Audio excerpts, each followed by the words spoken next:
नमस्कार दोस्तों, मेरा नाम है ब्रिजेश यादव। आप देख रहे हो क्रिमिनल हिस्ट्री। लगातार एक के बाद एक कहानी आपको मैं सुना रहा हूँ और आज की कहानी भी बेहद खतरनाक है। मध्य प्रदेश का एक जिला है सागर जिला और यहाँ से एक बहुत हैरान कर देने वाली, यूं कहे कि एक प्यार के बाद एक लड़की को बदले में मौत मिली, उसकी कहानी सागर जिले का रहने वाला पुष्पेंद्र दागी जो लड़का है, उसकी 22 साल उम्र है और लड़की के साथ भाग गया था।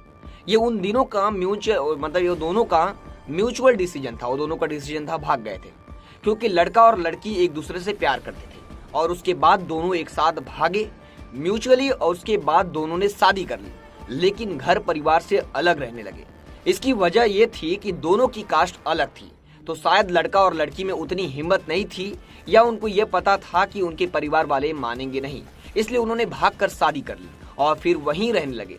जो लड़की के माता पिता हैं, उन्होंने गुमशुदगी की रिपोर्ट दर्ज कराई, जिसके बाद लड़का और लड़की अपने घर वापस आ गए, लेकिन उन्होंने यह नहीं बताया कि वह शादीशुदा हैं और अपने अपने घर रहने लगे। पुष्पेंद्र एक हिस्ट्री सीटर है, उसके ऊपर कई सारे मामले दर्ज हैं, जिसके चलते वह कई बार जेल भी जा चुका है। और जब उस दौरान जब वो दोनों लड़का लड़की भाग गए थे, जब वो जेल जाया करता था तो उसकी प्रेमिका घर पे अकेली रहती थी।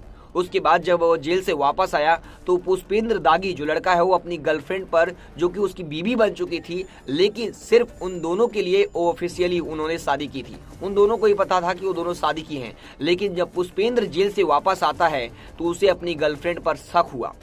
उसे ये लगा कि उसका अफेयर शायद किसी और से चल रहा है और क्योंकि वह जेल में था तो शायद उस लड़की की अपनी जरूरत थी या अपनी निजी जिंदगी जीने के लिए वो ऐसा की होगी या किसी और के साथ अफेयर उसका चल रहा हो, लेकिन यह बेहद एक शक था। लेकिन शक तो यूं कहे कि रिश्ते में एक जहर का काम करता है और वही किया। दोनों के बीच इतनी लड़ाई होने झगड़े होने लगे कि अब क्या बोले। लेकिन उसके बाद लड़की को ये लगा कि जब वो लोग वापस आ चुके हैं, लड़की का मानना यह था कि वो सबके सामने शादी करे, एक ऑफिशियली जो रिश्तेदार हैं, फैमिली है, उन सब के सामने वो सब मौजूद रहे, उनके सामने हम शादी करें। लेकिन लड़का पुष्पेंद्र दागी वो इसको मंजूर नहीं था। वो इससे कहता था कि हमने शादी कर ली है तो उसके अलावा दोबारा शादी करने की क्या जरूरत है, ये लड़के का कहना है। लेकिन लड़की को ये नागवार था, वो चाहती थी उसके परिवार वालों के सामने फिर से शादी हो। दोनों के बीच ये लड़ाई झगड़े चलते रहे शादी होने और ना होने के लिए। लेकिन पुष्पेंद्र दागी का ये कहना था क्योंकि दोनों अलग अलग जाति के हैं, दोनों की अलग अलग कास्ट है, तो इस वजह से उसके घर वाले और परिवार वाले इस चीज को मंजूर नहीं करेंगे, ये लड़के का कहना है।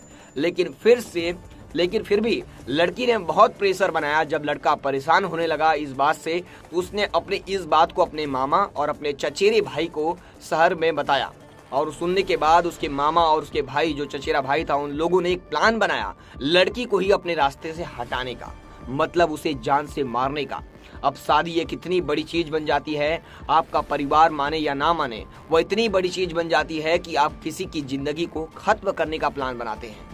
तो इन तीनों लोगों ने, पुष्पेंद्र दागी ने और उसके मामा ने और उसके भाई चचेरे भाई ने प्लान बनाया और उसका चचेरा भाई भी इस प्लान में इंक्लूडेड था। लड़की को जान से मार दिया जाए, ये पूरा किस्सा खत्म हो जाएगा। उन लोगों ने बनाया कि इस लड़की को मार देंगे तो पूरा किस्सा खत्म हो जाएगा। अब पुष्पेंद्र ने लड़की को अपनी गर्लफ्रेंड को बोला, यानी जो लड़की थी उसको बोला कहीं घूमने चलते हैं। घूमने के लिए वो दोनों कार में बैठे और दोनों कहीं खेतों के पास घूमने गए, घर से थोड़ा दूर टाइम स्पेंड करते हैं, ऐसा बोलकर उन दोनों थोड़ा घर से दूर गए। पुष्पेंद्र ने अपनी गर्लफ्रेंड को बोला, जब वह खेतों के पास पहुंचे तो पुष्पेंद्र की गाड़ी में एक रस्सी थी, जिस रस्सी का इस्तेमाल करके अपनी गर्लफ्रेंड का गला दबाया और वो उस रस्सी को जितना खींचता था उसकी गर्लफ्रेंड तड़पती थी, लेकिन उसे इंतजार था कि कब वो मर जाए, तो इसलिए वह रस्सी को खींचता रहा, तब तक खींचा जब तक वो मर नहीं गई। आखिर में लड़की की जान चली जाती है और उसके बाद वहां पर उसके मामा नरेंद्र और उसका भाई भी, यानी उसका चचेरा भाई भी पहुंच जाता है। उसके बाद जो मामा है वो भागकर गाड़ी के पास जाता है, वहां पर उसका चचेरा भाई पहले से मौजूद था। गाड़ी में से पेट्रोल का बोतल लेकर आते हैं और उस लड़की के शव पर पेट्रोल डालते हैं और वहीं खेत में पुष्पेंद्र ने उस लड़की की लाश को आग लगा दी। अब क्योंकि पेट्रोल डाला गया था, आसपास के खेत थे आसपास में, तो खेतों में भी आग पकड़ ली। आसपास के लोग जो थे वो शायद बाहर आए, किसी को पता चले, इस डर से ये लोग वहां से भाग जाते हैं।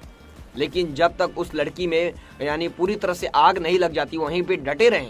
लेकिन जब देखा कि आग इतनी तेज फैल रही है, मामला थोड़ा गंभीर हो सकता है, तो ये तीनों वहां से भाग जाते हैं, भाग के निकल जाते हैं। 2 घंटे बाद ये तीनों आरोपी वहां फिर से लौटते हैं और देखते हैं आखिर मामला कहां तक पहुंचा है, यानी लड़की पूरी तरह जल गई है या नहीं, ये देखने वापस आते हैं 2 घंटे बाद ये तीनों। और जली इसी चीज की पूरी पुष्टि करने के लिए वो 2 घंटे बाद फिर से लौटते हैं। जब वो लौटते हैं तो वहाँ जो शव था वो कंकाल बन चुका था, सिर्फ हड्डियां दिख रही थी, सिर्फ हड्डियां मौजूद थी। तमाम आग में उसकी जो स्किन थी, जो चमड़े थे, वो मांस थे, वो सब जल चुका था, सिर्फ हड्डियां दिख रही थी, एक कंकाल बचा हुआ था। लेकिन तभी एक ऐसी चीज होती है जिस वजह से पूरी मर्डर मिस्ट्री पुलिस सुलझा लेती है। आपको बता दें, जो पुष्पेंद्र दागी है, जो उसकी गर्लफ्रेंड का वो जो बॉयफ्रेंड है जिसने इस चीज को अंजाम दिया, उसका जो चचेरा भाई था रंजीत, उसका फोन भाग दौड़ में वहीं गिर जाता है। फोन गिरने के बाद फोन में आग लग जाती है। आग लगने से थोड़ा फोन झुलस जाता है और खराब हो जाता है, खराब होने की कंडीशन में हो गया था। लेकिन जो उसके अंदर सिम थी, जो सिम कार्ड था, वो सही सलामत था। अब पुलिस को सिम कार्ड मिल जाता है। फिर पुलिस ने पूरा केस सॉल्व कर लिया, उससे सारी कॉल डिटेल निकाली और तब इन तीनों आरोपियों का नाम सामने आया और इन्हें पकड़ा गया। यानी एक आदमी ने पुलिस को फोन किया कि इधर आग लगी है और एक कंकाल भी है, तो पुलिस मौके पर पहुंचती है और सिम कार्ड और उसको एक कंकाल मिलता है। फिर पुलिस उस सिम कार्ड से पूरा कॉल डिटेल निकालती है और तीनों को गिरफ्तार करती है और तीनों से सख्ती से पूछताछ करती है, तो तीनों टूट जाते हैं और पूरी कहानी पुलिस को बता देते हैं। सोचिए, एक शादी करने के लिए इस लड़के ने अपनी प्रेमिका की जान ले ली, वो भी जिंदा जला दिया, मारने के बाद, गला दबाने के बाद जिंदा जला दिया। सोचिए, सिर्फ शादी करने की बात उस लड़की ने कही थी कि हम दोनों प्रेम करते हैं, तो सभी के सामने, हम एक बार शादी कर चुके हैं तो सभी के सामने एक बार शादी कर लेते हैं। तो सावधान रहें, सतर्क रहें। फिर मिलेंगे एक नई कहानी के साथ, तब तक के लिए जय हिंद।